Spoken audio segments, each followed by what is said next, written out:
Welcome back, everyone, to Open Line. Pat Nolan is with us, political analyst here for News Channel 5. And a lot of calls tonight, some good, interesting calls. I appreciate those who called in. You write a column. You've been writing a column for almost 20 years.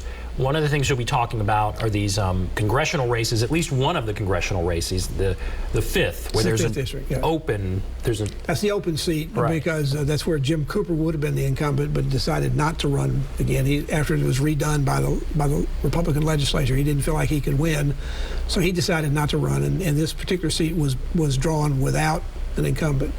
Although all three of the districts, Nashville was divided now into 3 districts, everybody felt like all of those districts were drawn to be Republican representative, which would take us down to having only 1 Democrat in the entire state delegation. Right now we have 2. So there is a poll that Heidi Campbell, state senator, who's the Democratic nominee, put out that shows her ahead 51-48. I think most people thought that the way that if that had been an actual district 2 years ago, it would have voted for Trump by close to high single digits, if not more than that. So to see that suddenly you get an Andy Ogles not doing that well, and because many of the things he talks about are very much out of MAGA land, and he's so embracing yes. that would be very surprising. So it's always a little bit suspect when you see a candidate release their own poll. I've never seen a candidate release a poll that said they had bad numbers. But I think the one thing it may help her, first it will help her if somebody else has a poll that says the same thing that's more of an independent source. I don't know if that's going to happen or not. There are a lot of things to poll, and I'm not sure anybody's going to come down here and spend money to do that unless for some reason there's a reason to. What is in that, some of the things that came from the polling firm that did it, which has about a B or a C rating from the 538 website that looks at those things nationally.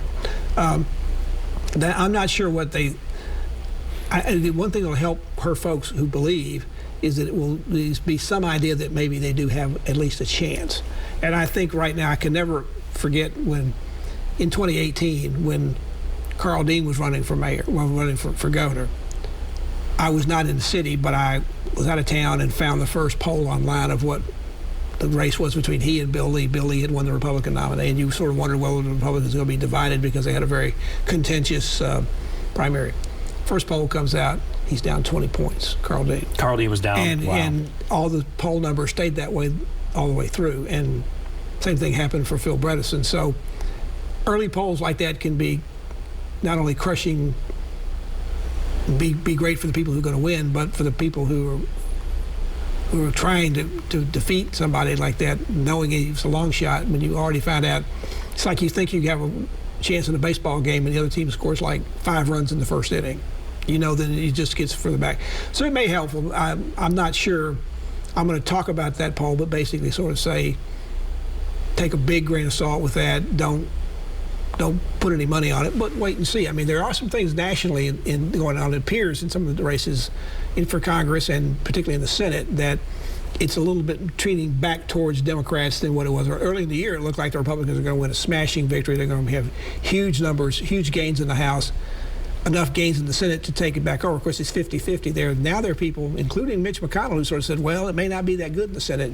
It's just sort of opened the door to think that the Democrats are going to hold the Senate against all odds, and the Republicans may still take the House, but even there you're starting to see a little Also remember, the election's 2 months away, so right, this is a long as much time. as it's moved in the last 6 weeks, it could move again the same way the other direction. Mm-hmm. Right. 2 months is a long time. So that will be in your column. Then you're going to have your show, yes, right? And who's going to be on your show? Dr. Jahangir, Alex Jahangir, who was the head of the Metro, he was head of the health board for the last year and a half. He's not there anymore. He was the head of the coronavirus task force here in Nashville. If you watch anything, particularly in the early days, he was the face. I mean, he was one of the people, along with the mayor, that was there just about every day on their. It's hard to remember now. They did these updates. It is amazing, yeah. Every day, every day. I think except maybe Sunday, and he has kept the diary during that time. He's an orthopedic surgeon, and so he's used to taking post-op notes. And he sat down every day and wrote some notes about it. He's gone back and found the ones on important, significant days and put together about a 200-plus page book. It's very readable. It went pretty fast, and I had a great interview with him. So it'll be on this weekend it'll be on the main channel at 6:30 on Friday night. I think it's a very good interview, and I think it's a good read. I would encourage people to go listen to it. It sort of takes you back to all the things that we went through. All the good and the bad is all there, and all the divisions, whether it was divisions on the national level, even divisions within our own health department. Remember, we had a health director that got crossways during all that, and he left. So I mean, it just gets to show you that when it comes to the COVID, we were divided in about every way you can be divided, and maybe in some degree still is, except that the COVID itself is kind of subsided for now. I mean, you and I are here together as opposed to being on Zoom, so that's good. I remember one time you came in and you were actually over like on another desk. I so much prefer having people in here to talk to people.